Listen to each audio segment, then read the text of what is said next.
लगातार तनाव का माहौल है। तमाम सारे लोग मारे जा चुके हैं, लेकिन इजराइल की जो भूख है, जो जेनोसाइड की उसकी भूख है, वो खत्म नहीं हो रही है।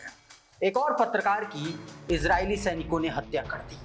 आज के इस वीडियो में सबसे पहले यह खबर आपसे इससे मैं वाबस्ता कराऊंगा और उसके बाद आपको दिखाऊंगा कि किस तरीके से अल-कुद्स के लड़ाकों ने आईडीएफ के सैनिकों का क्या हश्र किया है। वो तस्वीर, अमेरिका पर एक बड़ा हमला हुआ है, क्या हमला हुआ है, कैसे हमला हुआ है, वो तस्वीर भी आपको दिखलाने की कोशिश करूंगा और साथ में आपको बताऊंगा कि किस तरीके से ईरान ने यूरोपीय संघ के देशों को एक बड़ी चेतावनी दी है और मोसाद को लेकर के ईरान के भीतर से एक बड़ी खबर सामने आई है। ये तमाम सारी खबरें हैं, मैं आपको बताऊंगा, लेकिन सबसे पहले जरा ये खबर देखिए। खबर एक डॉक्टर के अपहरण की।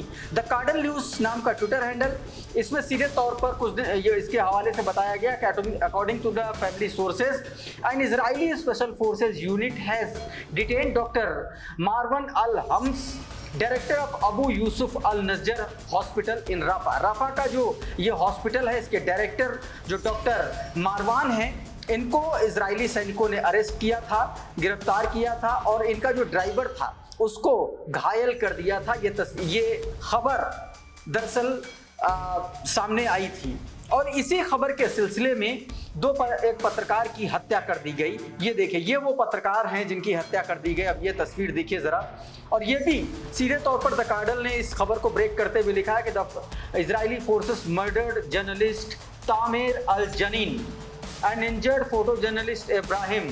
सीधे तौर पर बताया गया कि ये जो पत्रकार हैं तमर अल जानिन, इनकी हत्या कर दी है, इजरायलियों ने हत्या कर दी है और इनके जो फोटो जर्नलिस्ट थे उनको घायल कर दिया। ये सीधे तौर पर बताया जा रहा है और ये इसलिए हुआ क्योंकि ये दोनों ही लोग दरअसल जो डायरेक्टर हॉस्पिटल के डायरेक्टर अगवा किए गए, उनको लेकर के ये लोग लगातार रिपोर्टिंग कर रहे थे और इसी वजह से इनकी हत्या की गई है। दोस्तों, ये सीधे तौर पर इसमें बताया गया है।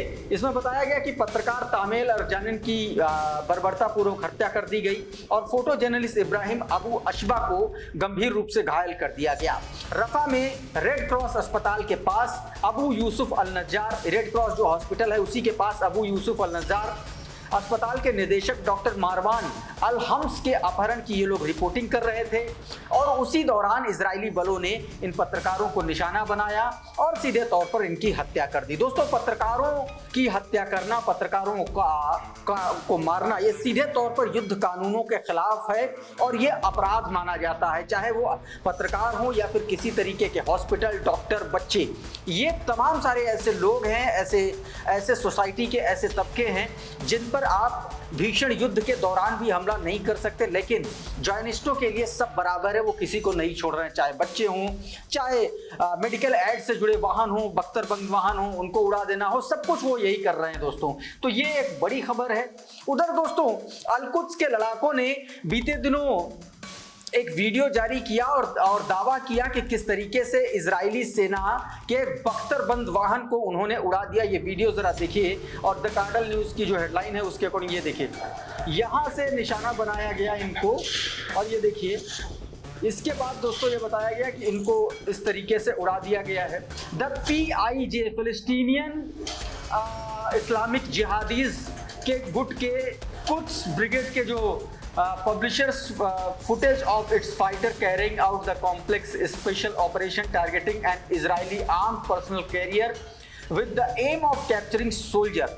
मतलब इजरायली सैनिकों को कैप्चर करने के लिए, उनको पकड़ने के इरादे से ये सीधे तौर पर जो है यहाँ पर हमला किया गया और इस हमले में आप समझिए कि पूरी की पूरी तरीके से ये जो बख्तरबंद वाहन था इसको उड़ा दिया। ये वीडियो आप एक बार फिर से देखिए, ये देखिए, ये टैंक है और इसको ये दूसरा वीडियो डेटोनेटर के जरिए ये देखिए यहाँ से उड़ाते हुए दिखाया गया और ये देखिए यहाँ से हमला किया और ये देखिए यहाँ पर धुएं का गुबार उठा और इस टैंक को एक तरीके से उड़ा दिया। ये वीडियो ट्वीट करते हुए मधुरेंद्र कुमार ने लिखा है कि कुछ ब्रिगेड ने जारी किया वीडियो, गजा के दक्षिण हिस्से खान यूनुस में अबसान अल कबीरा इलाके में एक इजरायली बख्तरबंद वाहन APC को निशाना बना करके उसमें मौजूद सैनिकों को पकड़ने की कोशिश की गई, लेकिन कौन सैनिक थे, क्या सैनिक थे, ये वीडियो भी अब आप देख लीजिए। अब ये देखिए, ये उसी बख्तरबंद वाहन के भीतर का वीडियो है, ऐसा दावा किया जा रहा है। इजरायली सोर्सेज के हवाले से मिडिल ईस्ट अफेयर नाम का ट्विटर हैंडल है, उसने ये वीडियो जारी किया है जिसमें बताया गया कि the final broadcast of soldier from the Saman unit in Jabalia before their vehicle was precisely targeted in Khan Younis resulting in their complete elimination. सीधे तौर पर बताया गया कि ये आखिरी इनका वीडियो है जब ये बख्तरबंद वाहन में थे और उसके बाद अचानक से रेजिस्टेंस फोर्सेस ने इसको टारगेट किया और उसके बाद कंप्लीट एलिमिनेशन हुआ, यानी कि ये सारे के सारे मारे गए। ये दावा मिडिल ईस्टर्न अफेयर नाम का ट्विटर हैंडल है, उसने ये वीडियो जारी करते हुए किया। उधर देखिए, ये दो लोग हैं, इनकी एक तस्वीर इस वक्त वायरल हो रही। मिडिल ईस्टर्न अफेयर नाम का ट्विटर हैंडल, उसने भी उसी ने ये तस्वीर जारी की जिसमें ये बताया गया the couple Sharment and Marment were killed in afternoon in Rafah. Rafah में शर्मेंट और मरमेंट नाम के ये जो कपल हैं, इनको मार गिराया गया है, मार दिया गया है after being targeted by sniper while having launch. सीधे तौर पर बताया गया कि स्नाइपर के हमले में, स्नाइपर के निशाने पर आने के बाद इस कपल को मार गिराया गया है। तो ये तस्वीरें आप साफ तौर पर देखिए, ये दावा ऐसा किया गया है। उधर इजराइल ने देखिए ये एक बड़ा बम विस्फोट किया है, बड़ी एयर स्ट्राइक की है अल नसीर नेबरहुड इन गजा स्ट्रिप। ये है अल नसर जो अपार्टमेंट है उस पर ये हमला किया। ये हमले की तस्वीरें सीधे तौर पर वीडियो सामने आए हैं। मोत्सम अल दलूल नाम का ट्विटर हैंडल है, इन्होंने इसको, ये पत्रकार हैं और इन्होंने इस वीडियो को जारी किया है दोस्तों। तो लगातार इजराइल जहां एक तरफ हमले कर रहा है, दूसरी तरफ रेजिस्टेंस फोर्सेस भी अब उसका बदला लेना शुरू कर चुके हैं। एक और तस्वीर देखिए, ये शहर इमामी ने ये वीडियो जारी किया है। इजरायली वारप्लेन ने देखे किस तरीके से यमन पर स्ट्राइक की है, यमन पर हमले की स्ट्राइक है। ये देखिए किस जबरदस्त तरीके से यमन पर हमला किया है। ये होदैद पोर्ट है, हुदैद पोर्ट है, इस पोर्ट को उड़ाया गया है, इसको उड़ाने की कोशिश की गई। Escalating tension in the region. सीधे तौर पर पता इस पूरे इलाके में तनाव का माहौल है और ये इजरायलियों ने एक जबरदस्त यमन पर हमला किया है। आपको मैं बता दूं कि लगातार यमन मिसाइलों के जरिए, उधर हूती रेड सी में लगातार इजराइल के जो शिप हैं, जो वेसल्स हैं, उन पर निशाना बना रहे हैं। उधर मिसाइलों से जो यमनी लड़ाके हैं वो लगातार बेन गुरियन एयरपोर्ट, उनके पोर्ट और तमाम सारी जगहों पर निशाना बना रहे हैं। अब उसका ही ये एक तरीके से प्रतिकार है। फिर एक बार इजराइल ने ये एक हमला कर दिया है दोस्तों। तो ये एक बड़ी खबर है। उधर दोस्तों ईरान ने ये देखिए ये दावा किया कि ईरान अरेस्टेड मोर मोसाद लिंक एजेंट। सीधे तौर पर यह दावा किया गया मेहर न्यूज एजेंसी के हवाले से कि ईरान ने तमाम सारे ऐसे लोगों को अरेस्ट किया गया है जिनके लिंक मोसाद से जुड़े हैं। ये देखिए सीधे तौर पर बताया गया the public and revolutionary prosecutor of north Khurasan Javed Ali said on Monday that the judicial system in the province is the firmly determined in take decisive action against the criminal engaged in explosive activities. सीधे तौर पर बताया जो criminal activities में या तो जासूसी के मामले में जिन पर शक था उन पर लगातार एक्शन हो रहा है। और यह बताया गया कि अब तक 3 ऐसे लोगों को एग्जीक्यूट किया जा चुका है। ये वो लोग थे जिन पर ईरान के बड़े लोगों के खिलाफ मुखबिरी करने के आरोप थे और इजराइल के उस हमले में वो लोग मारे गए थे।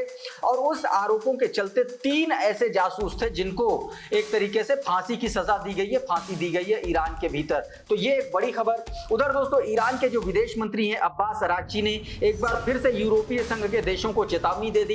Iran finance minister warn UNSC against E3 abuse of resolution 2231। ये सीधे तौर पर दोस्तों अब्बास अराक्ची ने यूएनएससी को, यूनाइटेड नेशन को एक तरीके से जो सिक्योरिटी काउंसिल है उसको आगाह करते हुए सीधे तौर पर कह दिया, जिसमें 3 देश हैं E3 में, यूरोपीय संघ में 3 देश हैं, ब्रिटेन, फ्रांस, जर्मनी। और इसमें सीधे तौर पर आगाह किया, उन्होंने कहा कि ब्रिटेन, फ्रांस, जर्मनी द्वारा संयुक्त राष्ट्र सुरक्षा परिषद यानी कि यूएनएससी के प्रस्ताव 2231 के दुरुपयोग पर गंभीर चिंता जताई। जो ये 3 देश जो हैं यूरोपीय संघ, इन्होंने यूएनएससी का जो प्रस्ताव था 2231 उसका दुरुपयोग किया, उस पर उन्होंने सीधे तौर पर घेरा है। और उन्होंने कहा कि ये जो देश हैं, ये जो E3 देश हैं, ये प्रस्ताव की आड़ में राजनीतिक दबाव और प्रतिबंधों को सीधे तौर पर उसको गड़बड़ करने की कोशिश कर रहे हैं, जो परमाणु समझौते और अंतर्राष्ट्रीय कानूनों का खुला उल्लंघन है। अब्बास अराक्ची लगातार दोस्तों हमलावर हैं। तो ये अब तक की बड़ी खबरें थी। बहुत बहुत शुक्रिया, बहुत बहुत धन्यवाद, नमस्कार।